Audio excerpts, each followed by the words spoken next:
Zene Maradosnak. Bomba.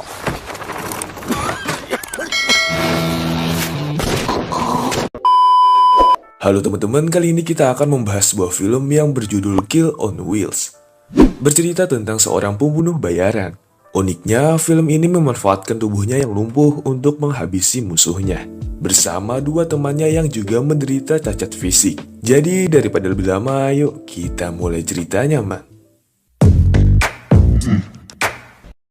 Film diawali dengan seorang pria lumpuh bernama Rupazov. Dia adalah pembunuh bayaran terhebat pada masanya. Sampai akhirnya kini ia lumpuh selama 3 tahun belakangan. Kemudian pria ini bernama Zoli. Bisa dibilang dialah pemeran utama di sini. Dan teman yang selalu membantunya bernama Adam.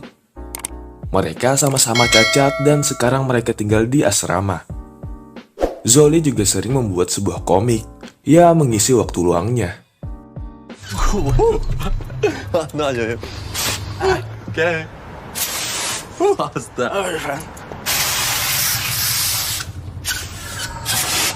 Suatu ketika mereka bertiga bertemu secara tak sengaja di sebuah gang. Namun sayangnya mereka berkelahi di sana. Karena Rupazov benci melihat orang bermain-main. Setelahnya Rupazov menyesal dan mengajak mereka berdua untuk pergi ke pestanya. Di situ juga Rupazov mengajak mereka untuk membantunya menjalankan misi membunuh orang-orang. Jika mereka berdua ingin berpesta lagi dan mendapatkan uang. Dan sepertinya mereka menyetujuinya.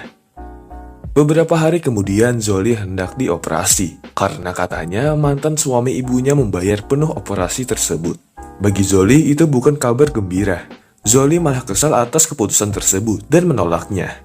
Sebab sang ayah dulunya meninggalkan keluarganya saat mengetahui Zoli cacat. Cerita berpindah di mana Rupazov mendapatkan misi dari bosnya yang bernama Rados. Selanjutnya ia menunggu target datang. Yap, saat mereka datang, tentu saja Rupazov diremehkan di sana. Karena ia lumpuh, pria itu lalu menancapkan pisau ke kaki Rupazov dan nampak ia terlihat biasa saja dan mengatakan bahwa ia memang tidak merasakan sakit lagi di kakinya. Lantas pria itu menendangnya hingga Rupazov terbatuk-batuk dan rupanya itu akting dari Rupazov agar ia bisa mengambil pistol di plastiknya.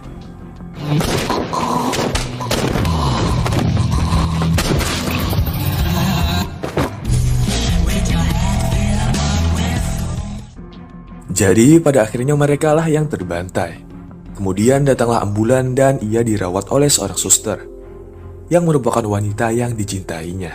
Rupanya Rupazov mengajaknya untuk nonton bioskop bersama. Namun ia menolaknya karena katanya ia telah bertunangan. Hal itu tentu saja membuat Rupazov sakit hati.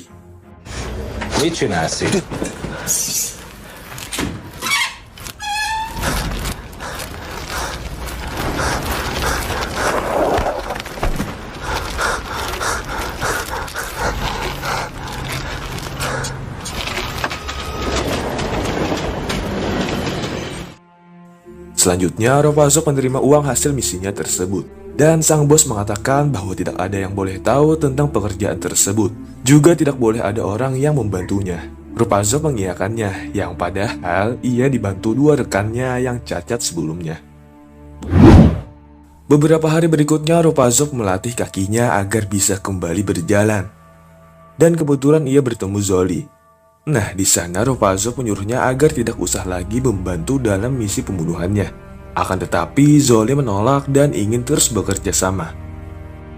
Lagi dan lagi, ibu Zoli datang untuk membujuk anaknya mau menerima uang ayahnya agar bisa melakukan operasi. Namun sayang, Zoli tetap keras kepala tidak mau menerimanya. Cerita berpindah di mana Rupazov ingin memberi Zita sebuah bunga. Namun lagi-lagi ia patah hati kembali saat ia melihat calon suaminya.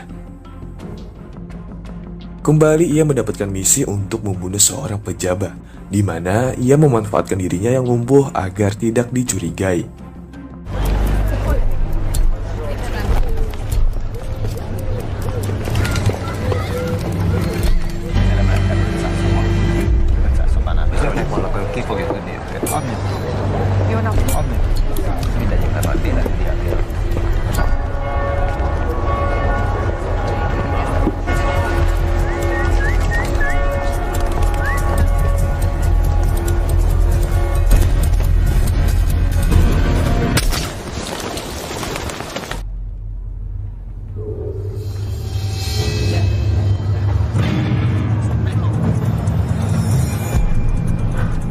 Akhirnya mereka berhasil menjalankan misinya. Namun nampaknya si bos sedang mengawasi mereka. Setelah menjalankan aksinya, ia bertemu pujaan hatinya yaitu Zita. Rupanya Zita mengundangnya untuk menghadiri pesta pernikahan dirinya. Beberapa hari kemudian Rupazov bertemu dengan sang bos. Nampak si bos memarahinya karena ia ketahuan memiliki rekan dalam menjalankan misi. Namun sepertinya sang bos memberi satu kesempatan lagi agar ia mau membunuh rekannya tersebut. Besoknya Rupazov mengajak rekan-rekannya yang cacat pergi memancing. Walaupun beberapa masalah terjadi, namun pada akhirnya mereka sampai di muara sungai. Hingga ada mendapati ikan yang memakan umpannya. Sempat beberapa kali ia meminta tolong, namun sebaliknya, ia malah diceburkan oleh Rupazov ke dalam sungai.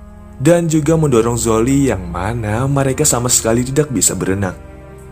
Yang sepertinya nih teman-teman, Rupazov sengaja melakukan itu untuk membunuh mereka sekaligus. Akan tetapi saat hendak meninggalkan mereka nih teman-teman, sepertinya ia tak tega dan mencoba menolongnya kembali. Rupazov lalu berhasil menolong mereka dengan beralasan bahwa yang tadi hanya bercanda saja. Setelah itu mereka mengadakan pesta dengan para wanita. Di situ Rupazov bercerita tentang wanita yang dicintainya. Dan nampak para wanita itu ingin membantu Rupazov.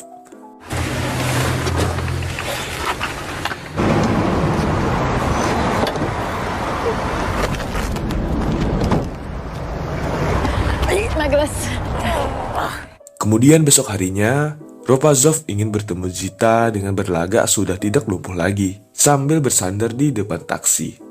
Namun setelah sekian lama menunggu, ternyata hari itu Zita tidak bekerja seperti biasa, membuat Rupazov putus asa berharap padanya. Hingga suatu ketika Rupazov bertemu dengan sang bos dan mengatakan bahwa ia sudah menenggelamkan rekan-rekannya, yang padahal mereka masih hidup kan? Di situ juga si bos memberi misi lagi untuk membunuh seorang bos bandar lainnya di suatu tempat rahasia, yang mana itu memiliki upah berkali-kali lipat dari biasanya, yang membuat Rupazov mau menerima misi itu. Besoknya mereka bertiga ke lokasi si target, karena katanya ini adalah misi terakhir, dan ia tidak akan mau menerima misi lagi.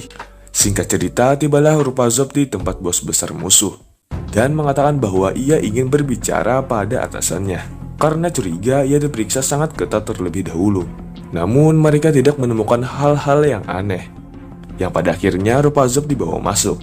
Nah, di saat tidak ada yang curiga karena lumpuh, disitulah Rupazov beraksi.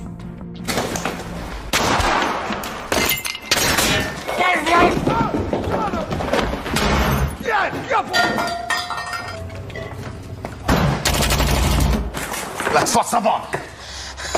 Hey.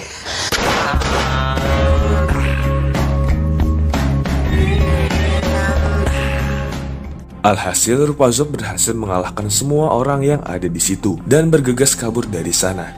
Namun saat keluar ternyata gerbang terkunci. Terlebih polisi datang ke sana yang membuat mereka kalang kabut. Nah, lalu Zoli disuruh untuk menahan polisi itu terlebih dahulu. Beruntung mereka selamat dan berhasil menjalankan misi.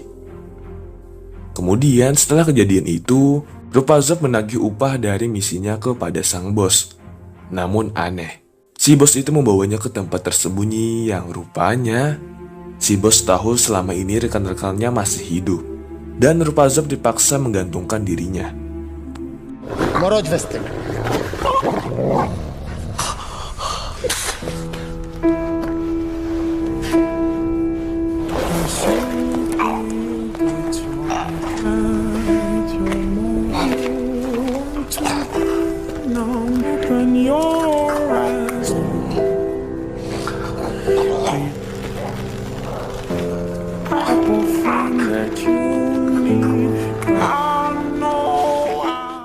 Tak disangka Rupazov masih berhasil meloloskan diri dari sana. Sepulangnya ia memanggil rekannya untuk berencana pembalasan dendam. Akan tetapi sebelum melakukan itu, Rupazov ingin menghadiri pesta pernikahan Zita terlebih dahulu sebagai salam perpisahan. Bahkan Rupazov bernyanyi di situ sampai-sampai membuat mantan pacarnya itu menangis terseduh-seduh. hingga Ropazov mendadak mencium Zita. Hal itu diketahui keluarga suaminya yang membuat Ropazov dihajar di sana.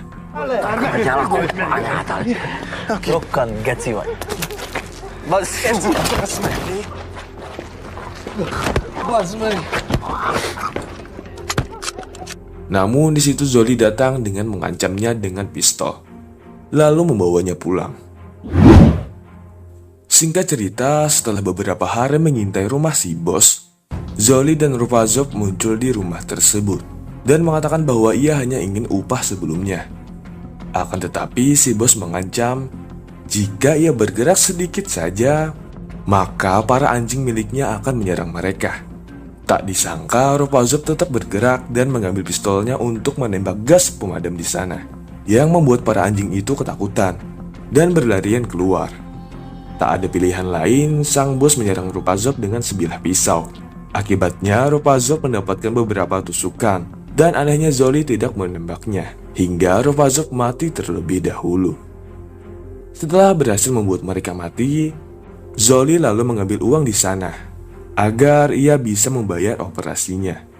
Sampai pada akhirnya saya tahu fakta di akhir film ini, bahwa Ropazov yang kita bicarakan adalah sosok khayalan dari Zoli, yang menggambarkan sosok ayahnya di sana, karena sama sekali ia tidak pernah bertemu ayahnya dan hanya memiliki satu foto sang ayah. Terlihat di sini ia memberikan komik itu kepada ayahnya. Juga komik tersebut akan diterbitkan oleh Zoli, dan film pun selesai.